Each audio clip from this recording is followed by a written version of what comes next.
qui sert de pont entre les Burundais en exil et ceux restés au pays à travers des informations bien fouillées concernant tous les domaines de la vie du pays.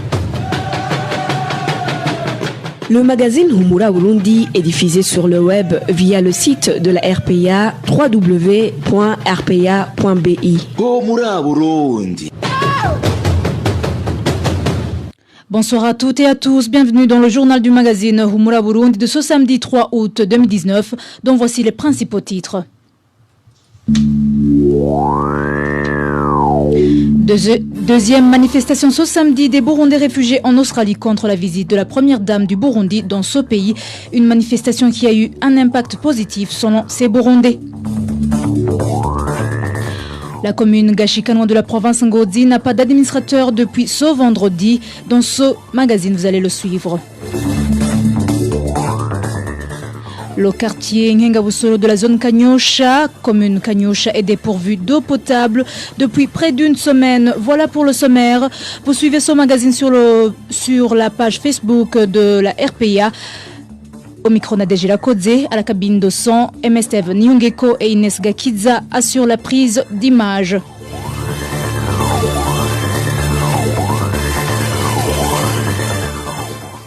Encore une fois, bienvenue en page politique. Deuxième manifestation au cours de cette semaine des Burundais réfugiés en Australie contre la visite de la première dame du Burundi dans ce pays. Ces Burundais ont affiché devant le Parlement de Queensland des photos des victimes du troisième mandat de Pierre Nkurunziza, une manifestation qui, selon ces réfugiés, a aidé à révéler les crimes du régime Nkurunziza à ceux qui les ignoraient, qui s'étaient présentés dans cette rencontre. Suivez Pacifique Ndaïsaba, l'un des Burundais organisateurs de ces manifestations. Aujourd'hui, c'était la deuxième phase de notre manifestation. Après celle de montrer devant les députés de l'État de Queensland, aujourd'hui même, nous étions devant le Parlement de Queensland où Denise devait rencontrer les membres des communautés des Burundais, mais aussi des invités comme des députés, comme prévu au préalable. Nous étions là-bas pour montrer avec les affiches, on montrait l'un des victimes du régime de Nkurunziza, Bizimana, qui était lui aussi membre de l'église de croyance chrétienne, qui a été sauvagement tué parce qu'il était contre l'idéologie de Nkurunziza. C'est Denise Nkurunziza qui est venue et qui est passée entre la haie d'honneur que nous avons constituée avec les slogans et que tous les invités passaient entre les lignes. C'est là où Madame Nkurunziza qui était à l'intérieur entendait à l'extérieur que nous étions là-bas en train de chanter, en train de demander justice pour les victimes. Autre chose, c'est que Denise Nkurunziza a eu l'embarras de sortir par la porte principale. On a essayé de former des cortèges de simulation. Là, on voyait des cortèges vides, mais aussi des cortèges où elle était censée être. Et on a aussi eu des informations comme quoi son compagnon Ezekiel Nibigira a vu son visa d'entrée en Australie lui refuser alors qu'il était dans le transit de l'aéroport de l'Afrique du Sud. C'est aussi un impact majeur pour nous parce que comme demain nous préparons une dernière démonstration devant l'église où il devait prêcher, c'est là pour lui montrer que toutes les preuves, ce qui montre le vrai visage du régime de son mari avec qui il est en complicité, que Denise Nkurunziza ne saura jamais mentir. Alors nous sommes ici pour donner une version concrète. Nous avons été entendus par les locaux, nous avons été entendus par des députés qui étaient invités, mais on n'a vu personne. On n'a vu aucune autorité. On a vu que des gens même, des enfants de ces familles qui ont fui il y a longtemps, qui ont eu le malheur d'être victimes des anciens régimes, nous demandaient avec émotion comment une personne, une femme qui devrait avoir de la compassion et comprise de terre d'ajustement. C'était une victoire. C'était aussi une motivation pour nous parce que nous allons continuer à montrer le vrai visage de ce régime. C'était Pacifique Ndaïsaba, un des Burundais réfugiés en Australie. En page sécurité, 2 membres du parti CNL ont été tabassés le matin de ce samedi par le responsable du parti CNDD-FDD sur la colline Nyamarobe, commune Kiremba de la province Ngozi. Les 2 militants du parti CNL seraient uniquement victimes de leur appartenance politique. Le point avec Emmanuel Ndaïchimie.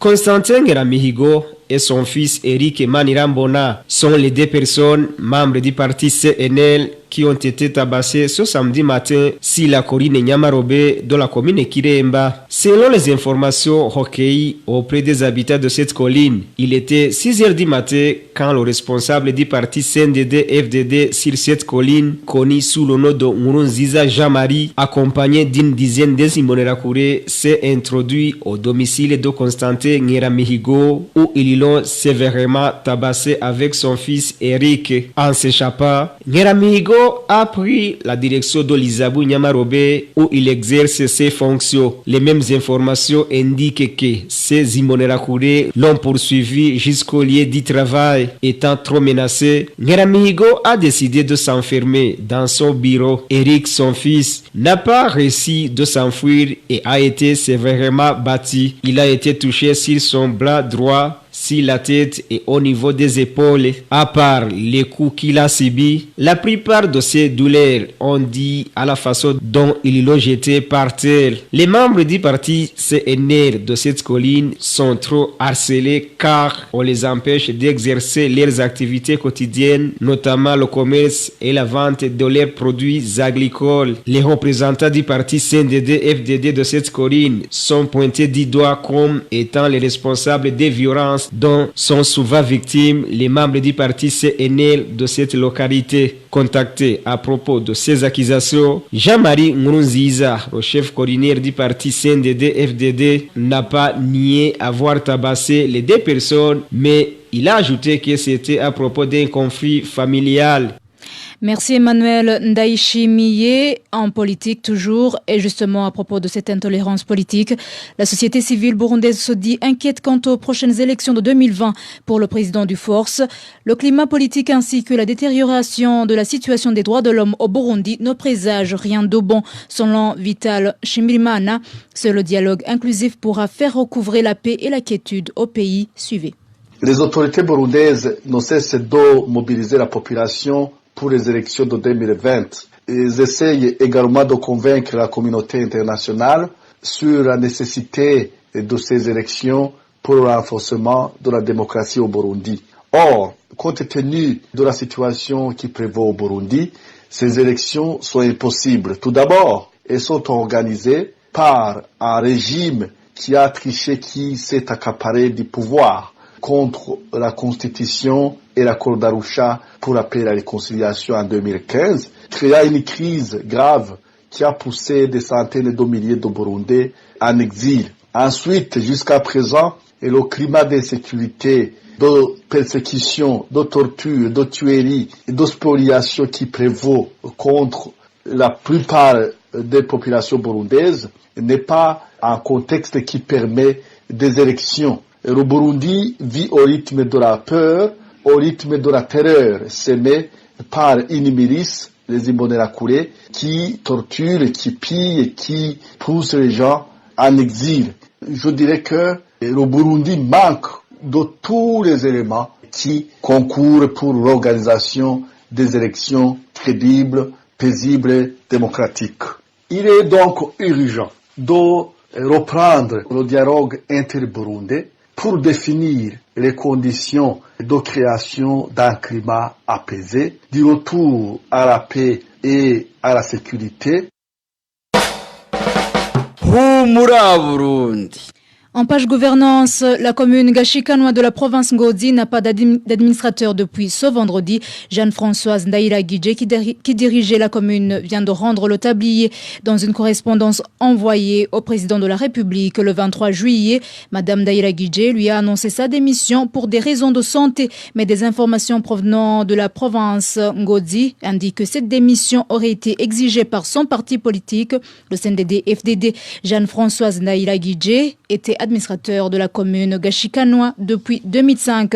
Parlons à présent santé. Le Conseil de sécurité de l'ONU, préoccupé par la flambée épidémique du virus d'Ebola, inquiétude exprimée ce vendredi après confirmation d'un 4e cas d'Ebola dans la ville de Goma en République démocratique du Congo, soulignant la nécessité d'une action rapide. Le Conseil de sécurité de l'ONU précise qu'il importe que la communauté internationale renforce son appui et se mobilise davantage. Ici, le Conseil de sécurité parle du versement rapide de l'intégralité des contributions financières en faveur de l'intervention ainsi que d'une assistance technique, une coopération scientifique et des moyens humains afin de maîtriser de façon permanente cette maladie. Après confirmation de ce 4e cas d'Ebola à Goma jeudi dernier, l'OMS en République démocratique du Congo se dit à l'œuvre pour identifier rapidement d'autres cas potentiels en priorisant les personnes ayant été contactées avec la personne infectée d'Ebola et les vaccinés en délai 48 heures. L'OMS recommande toutefois que les frontières de la République démocratique du Congo avec les pays voisins restent ouvertes pour éviter le déplacement de la population vers les frontières informelles qui ne sont pas surveillées, ce qui favoriserait une propagation de cette maladie. Pour rappel, l'épidémie d'Ebola est déclarée en République démocratique du Congo depuis déjà une année et a déjà emporté plus de 1800 personnes.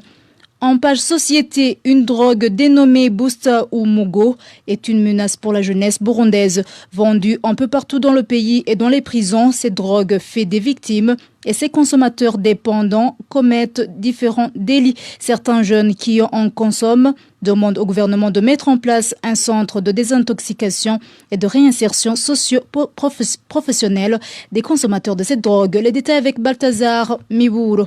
Cette drogue est vendue un peu partout dans le pays. Ce consommateur donne l'ampleur de cette drogue dans les villes et centres urbains du pays. On a le boost en grande quantité au niveau national. On a même des consommateurs au niveau de Bitega, on a des consommateurs au niveau de Rumongue, de Ngozi et dans les autres coins du pays. Cette drogue fait des victimes parmi ces jeunes consommateurs. Depuis le début de cette année, ce jeune a enregistré une dizaine de jeunes victimes d'overdose. Je peux compter jusqu'à une dizaine de gens qui meurent de ce qu'on appelle. Pour avoir une dose journalière, chaque consommateur de cette drogue doit débourser une somme de 20 à 25 000 francs burundais. À défaut d'avoir cette somme, les consommateurs commettent des délits tels le banditisme. Par ailleurs, ils sont exposés à diverses maladies, surtout par l'usage de seringues lors de la consommation de cette drogue. Il y a l'usage par seringue, il y a l'usage qu'on appelle le sniff, mais le plus dangereux c'est notamment l'usage de seringues, parce qu'on peut avoir le VIH très rapidement pour un grand groupe de gens. Selon les consommateurs, les vendeurs de cette drogue connue sous l'appellation de dealers ne sont jamais inquiets parce que protégés par les hauts responsables et de mettre en place un centre de désintoxication et de réinsertion socio-professionnelle des consommateurs de cette drogue dure. Je vous rappelle que vous pouvez suivre ce journal sur les différents comptes de la RPA, à savoir Twitter, YouTube et Facebook.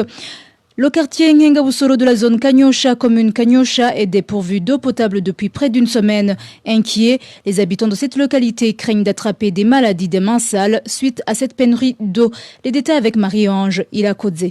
Les habitants du quartier Ngengabusoro viennent de passer 5 jours sans eau potable. Selon notre source, cette situation a été causée par les engins de l'entreprise de construction de routes Sogea Satom qui ont endommagé les tuyaux de canalisation d'eau de la Régie des eaux. 2 ans après, ces tuyaux n'ont toujours pas été remplacés ni réparés. Aujourd'hui, la situation est devenue intenable.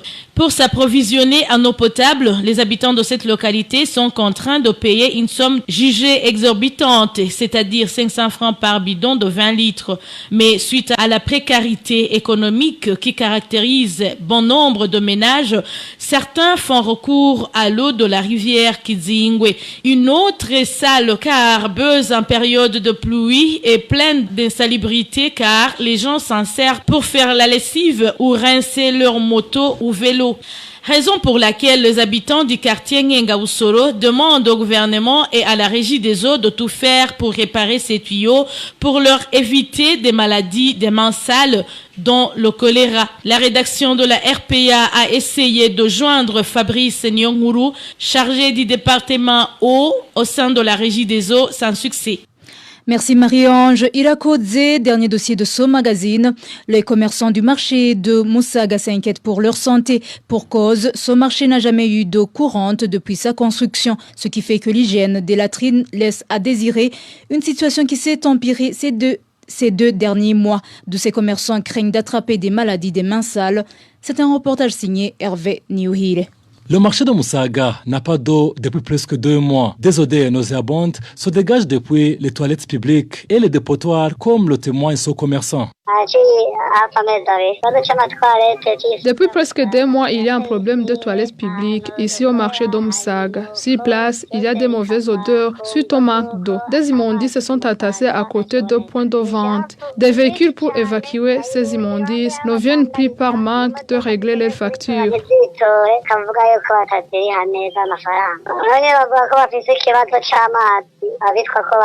Les commerçants du marché de Musaga demandent aux autorités habilitées de s'impliquer avec une surgisse des maladies de mains sales. Nous demandons aux autorités habilitées de rendre disponible d'eau au marché de Musaga avant de contracter des épidémies liées au manque d'hygiène. La rédaction a essayé de joindre le commissaire du marché de Musaga, mais sans succès. Merci Hervé Niouhire. C'est ici que nous clôturons le journal du magazine Humura Burundi de ce samedi 3 août 2019. Merci de nous avoir suivis. Merci à toute l'équipe rédactionnelle, sans oublier l'équipe technique. À la présentation, vous étiez avec Nadège Ilakodze. Bonne soirée chez vous.